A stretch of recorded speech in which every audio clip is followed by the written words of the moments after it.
Hello students, welcome to excellence classes. तो students, आज मैं आप लोगों को एक्टिव एंड पैसिव वॉइस पढ़ाने वाला हूं। तो जितने मेरे पुराने स्टूडेंट्स हैं जो मेरे वीडियो लेक्चर को लगातार देखते आ रहे हैं, उनको तो ये पता ही लग गया होगा कि मैं आज एक्टिव पैसिव वॉइस पे प्रेजेंट कॉन्टिन्यूअस टेंस पढ़ाने वाला हूँ।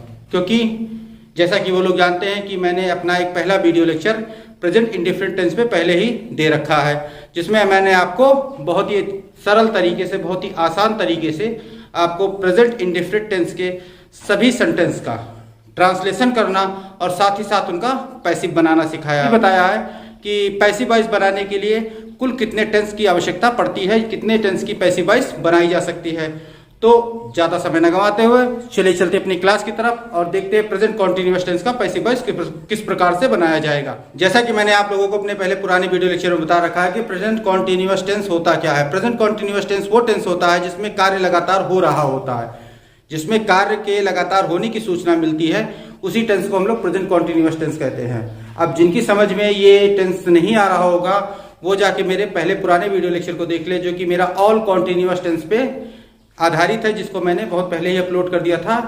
यदि उनको वीडियो नहीं मिलता तो उसका लिंक मैं नीचे डिस्क्रिप्शन में दे दूंगा, ऊपर आई बटन पे भी लिंक कर दूंगा, जहां से जाकर वो मेरे उस वीडियो लेक्चर को देख सकते हैं। तो यहाँ पे हम लोग प्रेजेंट कॉन्टिन्यूअस टेंस के बारे में पढ़ रहे थे। प्रेजेंट कॉन्टिन्यूअस टेंस वो टेंस होता है जिसमें कार्य के लगातार होने की सूचना मिलती है। इसकी सहायक क्रिया हमें क्या मिलती है? इसकी सहायक क्रिया हमें मिलती है इज, एम या आर, और साथ ही साथ इसमें टेंस की हमें आईएनजी फॉर्म भी मिलती है। आईएनजी फॉर्म क्या होती है? यदि वर्ब की फर्स्ट फॉर्म में हम आईएनजी जोड़ दे तो वहां वर्ब की आईएनजी फॉर्म मिल जाती है। तो पहले देखते हैं इस टेंस के सेंटेंस किस प्रकार से होते हैं और फिर उनको हम लोग इंग्लिश में ट्रांसलेट करना सीखेंगे और साथ ही साथ फिर उनका हम लोग पैसिव बनाना सीखेंगे। तो पहले चल के देखते हैं कि इस टेंस के ट्रांसलेशन सेंटेंस किस प्रकार से होते हैं। तो स्टूडेंट्स, यहां देखिए, इसमें वाक्य की पहचान लिखी हुई है कि वाक्य के अंत में रहा है, रही है, रहे हैं इत्यादि शब्द आते हैं। तो वहां पे हम लोग जान जाते हैं कि यहाँ पे प्रेजेंट कॉन्टिन्यूअस टेंस है और इसमें वर्ब की आईएनजी फॉर्म लगती है, जैसा मैंने आपको पहले बता दिया है। और साथ ही साथ इसमें ही, शी, इट और सिंगुलर नंबर नाउन के ऑक्सिलरी वर्ब इज का प्रयोग किया जाता है। आई के साथ हम लोग एम का प्रयोग करते हैं और वी, यू, दे तथा अन्य प्लूरल नाउन के साथ हम लोग ऑक्सिलरी वर्ब आर का प्रयोग करते हैं। इतनी चीजें आप लोग नोट कीजिए, फिर उसके बाद कुछ इसके एग्जाम्पल लेते हैं हम लोग। तो स्टूडेंट्स, यहां पे देखिए आप अफर्मेटिव सेंटेंस का ये स्ट्रक्चर लिखा हुआ है कि सब्जेक्ट प्लस इज, एम या आर। सब्जेक्ट के अकॉर्डिंग हम लोगों को इज, एम या आर का प्रयोग करना है और उसके बाद हमें वर्ब की आईएनजी फॉर्म का प्रयोग करना है। उसके बाद हम लोगों को ऑब्जेक्ट का प्रयोग करना है। क्लियर? एक एग्जाम्पल है, भावना एक गीत गा रही है। तो यहां पे हम लोग इसको ट्रांसलेट करते हैं, भावना एक गीत गा रही है, मतलब यहां पे हो जाएगा भावना, और भावना सिंगुलर नंबर नाउन है, अर्थात सिंगुलर नंबर नाउन के साथ हमने क्या बताया है? इज का प्रयोग बताया है, इज। और उसके बाद वर्ब की आईएनजी फॉर्म यानी गाने का आईएनजी फॉर्म सिंगिंग, और फिर एक गीत, a song, singing a song. Clear? कि भावना इज सिंगिंग ए सॉन्ग। इसी के जब हम पैसिव बनाते हैं तो पैसिव का स्ट्रक्चर हमारा कुछ इस प्रकार से होता है कि पहले वो सब्जेक्ट लिखेंगे जो ऑब्जेक्ट था, जो ऑब्जेक्ट था। फिर इसके बाद हम लोग लगाएंगे इज, एम या आर का प्रयोग। नए वाले सब्जेक्ट के अकॉर्डिंग हम लोग इज, एम या आर का प्रयोग करेंगे। इसके बाद हम लोग लगाएंगे बीइंग। इसमें एक नया वर्ड है जो बीइंग का यूज किया जाएगा। प्रेजेंट कॉन्टिन्यूअस टेंस की जब भी पैसिव बनाई जाएगी उसमें जो सहायक क्रिया लगाई जाएगी इज, एम, आर, उसके बाद हम लोग उसमें एक वर्ड नया जोड़ेंगे बीइंग, और फिर आ जाएंगे अपने वर्ब के थर्ड फॉर्म की तरफ, वर्ब का थर्ड फॉर्म, और प्लस बाई का प्रयोग कर देंगे और प्लस ऑब्जेक्ट लगा देंगे। वो ऑब्जेक्ट रहेगा जो पहले हमारा एक्टिव में सब्जेक्ट था। क्लियर? यहां पे मैंने आपको पहले ही पिछले वीडियो लेक्चर में आपको बता दिया था कि पैसिव वॉइस किसी भी टेंस की बने उससे कोई मतलब नहीं। पैसिव वॉइस में हमेशा वर्ब की थर्ड फॉर्म का ही प्रयोग किया जाता है। तो यहाँ पे हम लोगों को यहाँ वर्ब की एक्टिव वॉइस में वर्ब की आईजी फॉर्म मिल रही है, लेकिन पैसिव वॉइस में वर्ब की थर्ड फॉर्म मिल रही है और यहाँ पे हम लोगों को बीइंग मिल रहा है। तो इस बात को आप लोग क्लियर रखिए कि प्रेजेंट कॉन्टिन्यूअस या किसी भी कॉन्टिन्यूअस टेंस में सहायक क्रिया के तुरंत बाद हम लोगों को बीइंग का प्रयोग कर देना रहता।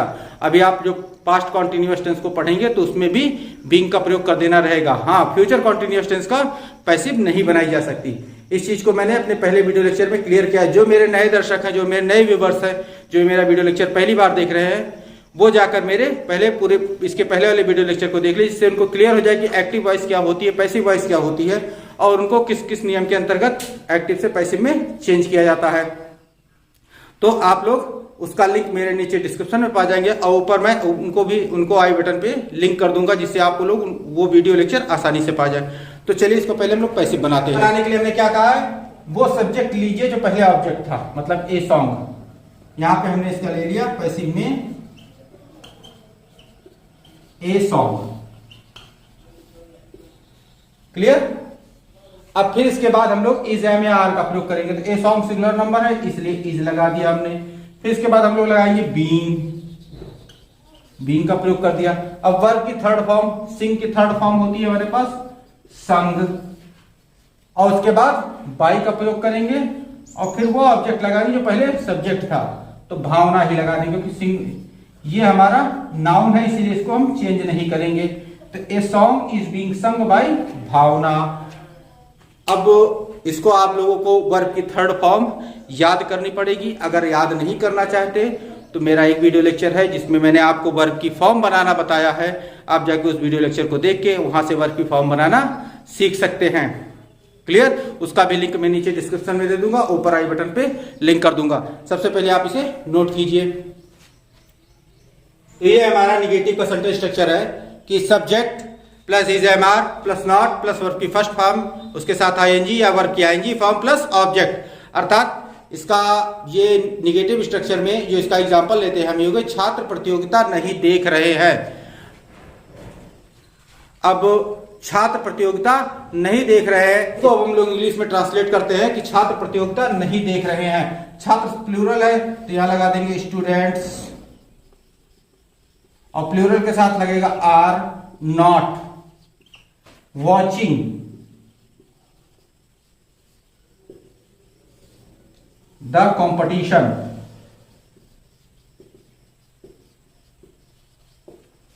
Students are not watching the competition. अब ये हमारा इंग्लिश में ट्रांसलेट हो गया। अब इसकी जब हम पैसिव बनाएंगे तो पैसिव में क्या हो जाएगा हमारा, वो सब्जेक्ट लिखेंगे जो पहले ऑब्जेक्ट था। क्लियर।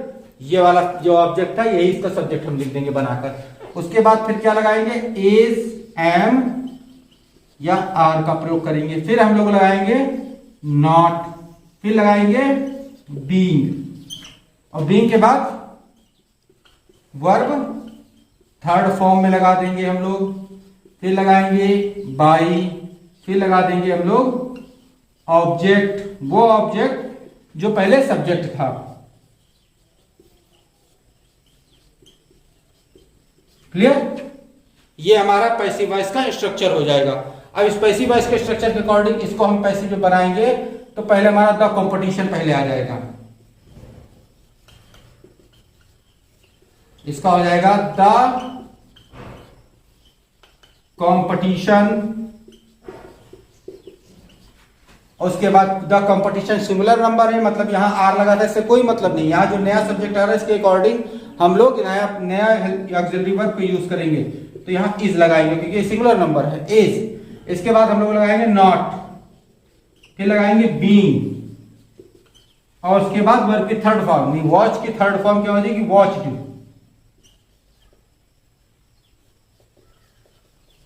उसके बाद लगाएंगे हम लोग बाई, और फिर स्टूडेंट्स।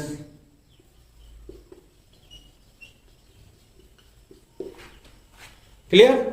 इस प्रकार से हमारा ये पैसिव बन जाएगा। तो उम्मीद है कि ये निगेटिव सेंटेंस का पैसिव बनाना आपको अच्छी तरीके से समझ में आ गया होगा। चलिए इसे आप नोट कर लीजिए। इसके बाद हम इंट्रोगेटिव सेंटेंस की पैसिव बनाते हैं। इंट्रोगेटिव सेंटेंस का सेंटेंस स्ट्रक्चर को देखिए। जैसा कि आप लोग जानते हैं कि इंट्रोगेटिव सेंटेंस दो प्रकार का होता है। एक ऐसा सेंटेंस जिसका उत्तर हम लोगों को यस नो में मिल सकता है, केवल हाँ या ना में उत्तर मिलता है, उसका हमें यस नो टाइप क्वेश्चन कहे जाते हैं। और दूसरा जो हमें मिलता है वो question word WH type questions मिलते हैं, जिसका उत्तर हम लोग एक सेंटेंस बोल कर देते हैं।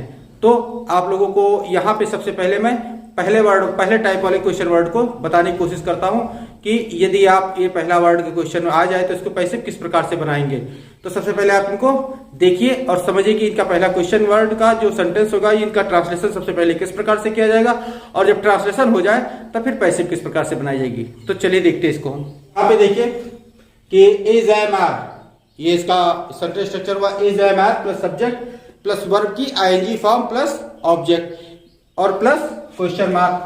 तो स्टूडेंट्स कभी भी किसी भी इंट्रोगेटिव सेंटेंस में क्वेश्चन मार्क लगाना मत भूलिएगा, वरना क्वेश्चन मार्क के अभाव में सेंटेंस गलत भी हो सकता है। तो आप किसी भी इंट्रोगेटिव सेंटेंस को कभी भी लिखना शुरू करें, कभी भी लिखें तो लास्ट में क्वेश्चन मार्क अवश्य लगा दिया करें। और फिर इसके साथ इसका एग्जाम्पल आता है, क्या शर्मिष्ठा दूध पी रही है। तो यहाँ पे हो जाएगा शर्मिष्ठा सिंगुलर नंबर है तो इज लगाया हमने, फिर शर्मिष्ठा लिख दिया और फिर पीने की ING form drinking,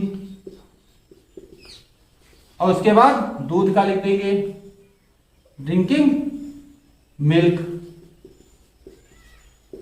question mark. तो देखिए क्लियर हुआ ये सेंटेंस का ट्रांसलेशन कि इस शर्मिष्ठा ड्रिंकिंग मिल्क।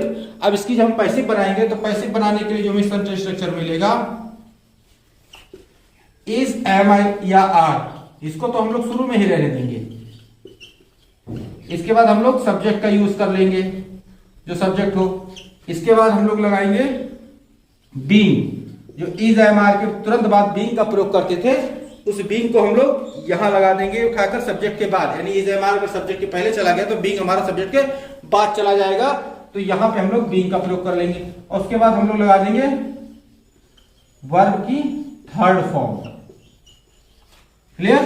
फिर हम लोग लगाएंगे बाई और फिर लगा देंगे वो ऑब्जेक्ट जो सब्जेक्ट था। क्लियर। और उसके बाद हम लोग क्वेश्चन मार्क लगा देंगे। मैंने लिखा नहीं कि जो सब्जेक्ट जो ऑब्जेक्ट था और ऑब्जेक्ट जो सब्जेक्ट था, इस उम्मीद से कि आप लोग उसका जो पिछले सारे स्ट्रक्चर मैंने लिखा है इसमें सब में मैंने लिखा है, इसीलिए इसमें मैंने लिखाना उचित नहीं समझा कि आप लोग इसमें समझ सकते हैं इतना। तो यहाँ पे इसको हम लोग जब पैसिव बनाएंगे तो क्या हो जाएगा, अब मिल्क यहाँ पे है तो मिल्क सिंगुलर नंबर, इसलिए यहां मिल्क के लिए भी इज लगेगा, इज मिल्क। और फिर लगाएंगे बीइंग और ड्रिंक की थर्ड फॉर्म लिखेंगे drunk, is milk being drunk. और फिर लगाएंगे बाई और उसके बाद जो ये सब्जेक्ट है ये हमारा ऑब्जेक्ट बनेगा शर्मिष्ठा।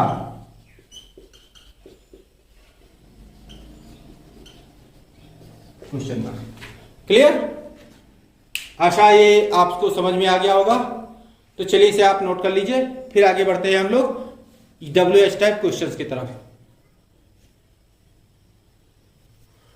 तो स्टूडेंट सबसे पहले हम जान लेते हैं कि WH टाइप क्वेश्चन होते क्या हैं।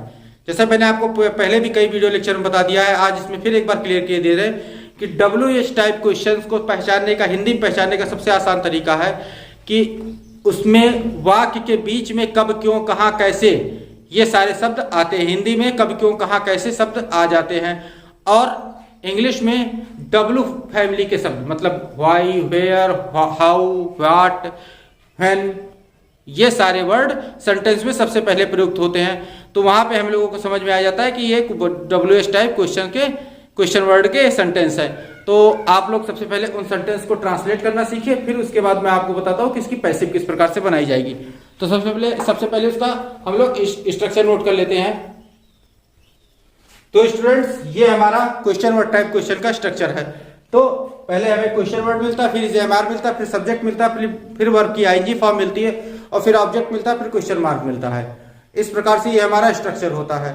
तो यहाँ पे क्या हो जाएगा, माली फूल क्यों तोड़ रहा है। अब यहाँ क्यों शब्द देखिए वाक्य के बीच में आया हुआ है, तो इसके अकॉर्डिंग हम लोग ये समझ सकते हैं कि ये हमारा क्वेश्चन वर्ड टाइप सेंटेंस है, तो सबसे पहले क्यों शब्द की अंग्रेजी लिखते हैं, क्योंकि यहाँ क्यों वर्ड लिखा है, अर्थात इस शब्द की अंग्रेजी में सबसे पहले लिखनी होगी। तो यहाँ लिखेंगे व्हाई, क्योंकि अंग्रेजी व्हाई लगाया। अब फिर इज एम आर का प्रयोग करेंगे, तो इज एम आर का प्रयोग कैसे होता है, सब्जेक्ट के अकॉर्डिंग होता है। सब्जेक्ट हमारे यहाँ माली है, यानी सिंगुलर नंबर है, तो अर्थात इज लगा देंगे हम। और फिर सब्जेक्ट को लगाएंगे, यानी कि माली को लगाएंगे, गार्डनर लगा देंगे हम।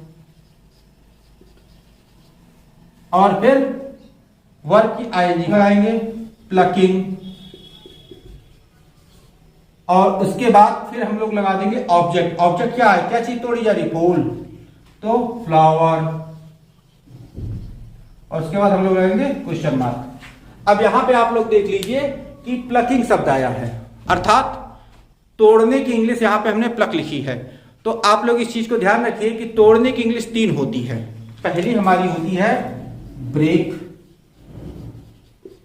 फिर होती है क्रेक, और फिर होती है प्लक। तो ये इंग्लिश जब हम लिखते हैं कि जब कोई चीज तोड़ी जाए और टूट के अलग हो जाए, तोड़ी जाए और टूट के वो अलग हो जाए, तो वहां पे हम लोग लिख देते हैं ब्रेक, यानी वो चीज तोड़ के अलग कर दी गई। और जब कोई चीज तोड़ी जाए तो उसमें दरार आ जाए लेकिन टूटे ना हो, तो वहां पे हम लोग लगाते हैं क्रैक, मतलब इसमें दरार आ गई है और दरार के कारण कभी भी टूट सकता है, लेकिन अभी नहीं टूटा है, इसीलिए इसमें हम लोग लगाते हैं क्रैक। और प्लक शब्द का प्रयोग हम वहां पे करते हैं जहां पे कोई चीज हम पेड़ से तोड़ रहे हो, कोई पेड़ की चाहे पत्ती तोड़े, चाहे डाली तोड़े, चाहे फूल तोड़े, चाहे फल तोड़े, कुछ भी तोड़े उसका हम, तो वहां पे हम लोग प्लक का प्रयोग करेंगे। क्लियर कि यहां पे हमने तोड़ने के लिए प्लक का प्रयोग क्यों किया है, तो आप लोग इसको समझ गए होंगे उम्मीद है। तो अब हम इसकी पैसिव बनाते हैं। पैसिव में देखिए क्या होता है कि पैसिव सेंटेंस का जो स्ट्रक्चर होता है हमारे पास, कि सबसे पहले हम लोग लगाएंगे क्यू वर्ड। जो क्यू वर्ड हमारा शुरू में मिला था वही क्यू वर्ड हम यहां भी पहले लगा देंगे। उसके बाद हम लोग लगाएंगे इज, एम या आर का प्रयोग करेंगे। फिर हम लोग लगा देंगे सब्जेक्ट। सब्जेक्ट जो लगाएंगे वो सब्जेक्ट जो इसका ऑब्जेक्ट बना था, जो एक्टिव वॉइस का ऑब्जेक्ट था वही हम यहाँ का इसका सब्जेक्ट बना देंगे। और उसके बाद हम लोग लगा देंगे बीइंग, बीइंग का प्रयोग करेंगे। और फिर हम लगाएंगे वर्ब की थर्ड फॉर्म को, और फिर लगाएंगे हम लोग बाई, और फिर लगा देंगे वो ऑब्जेक्ट जो एक्टिव वॉइस का सब्जेक्ट था, और फिर क्वेश्चन मार्क। क्लियर कि हम लोग इस प्रकार से इसको ट्रांसलेट करेंगे। तो अब इसको हम कैसे करेंगे, तो पहले कीवर्ड वाई था, हम लोगों ने वाई का प्रयोग कर लिया। और फिर फ्लावर, यानी कि सिंगुलर नंबर फ्लावर है, तो यहां पे हम लोग इज लगा देंगे। और फिर वो सब्जेक्ट का प्रयोग करेंगे, फ्लावर ही है हमारा, तो फ्लावर लगाया। और फिर लगाया हमने बीइंग, और फिर प्लग की थर्ड फॉर्म प्लग्ड,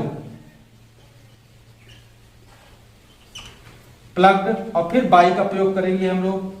और फिर सब्जेक्ट ऑब्जेक्ट, वो ऑब्जेक्ट जो इसका सब्जेक्ट था, तो इसका सब्जेक्ट क्या था, गार्डनर था, तो गार्डनर का प्रयोग कर लेंगे हम लोग। और उसके बाद हम लोग लगा देंगे क्वेश्चन मार्क। तो why is flower being plugged by gardener. Clear, चलिए इसे आप नोट कीजिए, फिर आगे आपको बढ़ते हैं इंट्रोगेटिव निगेटिव की तरफ।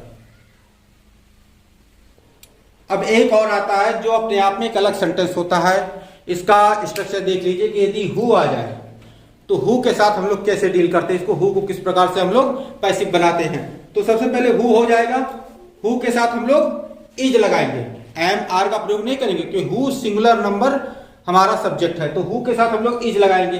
फिर वर्ब की आईएनजी फॉर्म लगाएंगे, फिर ऑब्जेक्ट लगा देंगे, उसके बाद क्वेश्चन मार्क लगा देंगे। जैसे अब यहां पे आ जाएगा तुम्हें अंग्रेजी कौन पढ़ा रहा है, तो इसका ट्रांसलेशन हो जाएगा who is teaching you English, who is teaching you English. अब इसकी जब पैसिव बनाएंगे तो इसका स्ट्रक्चर किस प्रकार से होगा, तो यहां देखिए इसका स्ट्रक्चर किस प्रकार से बनेगा, by whom plus helping verb plus object, जो ऑब्जेक्ट हमें मिल रहा है वो ऑब्जेक्ट, और प्लस बीइंग का प्रयोग करेंगे। फिर वर्ब की थर्ड फॉर्म लगाएंगे प्लस दूसरा ऑब्जेक्ट यदि हो तो।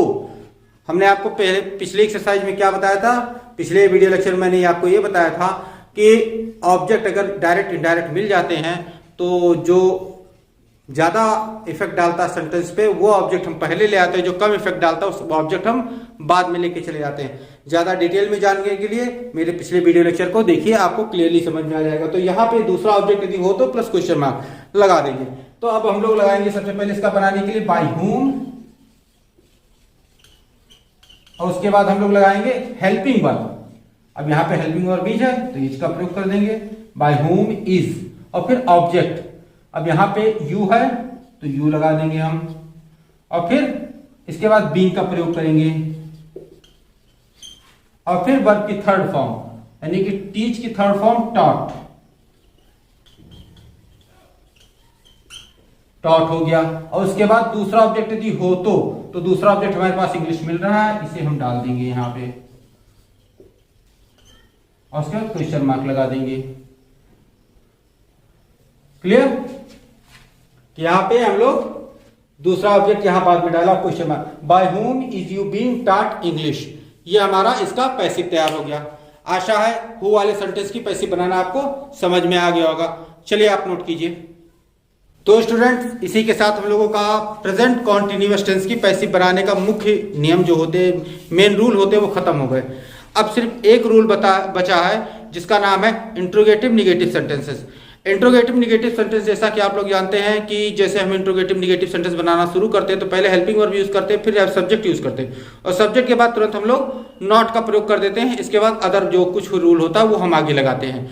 इसी प्रकार से जब इसकी पैसिव बनाई जाएगी तो पैसिव में भी सबसे पहले हम लोग हेल्पिंग वर्ब का यूज करेंगे, फिर जो ऑब्जेक्ट यानी कि जो पहले एक्टिव वॉइस का ऑब्जेक्ट था वो पैसिव का सब्जेक्ट बनेगा, उसे हम लगाएंगे, और फिर बीइंग से पहले और सब्जेक्ट के बाद नॉट का प्रयोग कर देंगे हम लोग। उसके बाद बीइंग लगाएंगे, फिर वर्ब की थर्ड फॉर्म लगाएंगे, फिर नया वाला ऑब्जेक्ट का प्रयोग करेंगे। इस प्रकार से सेंटेंस हमारा पैसिव में तैयार हो जाएगा।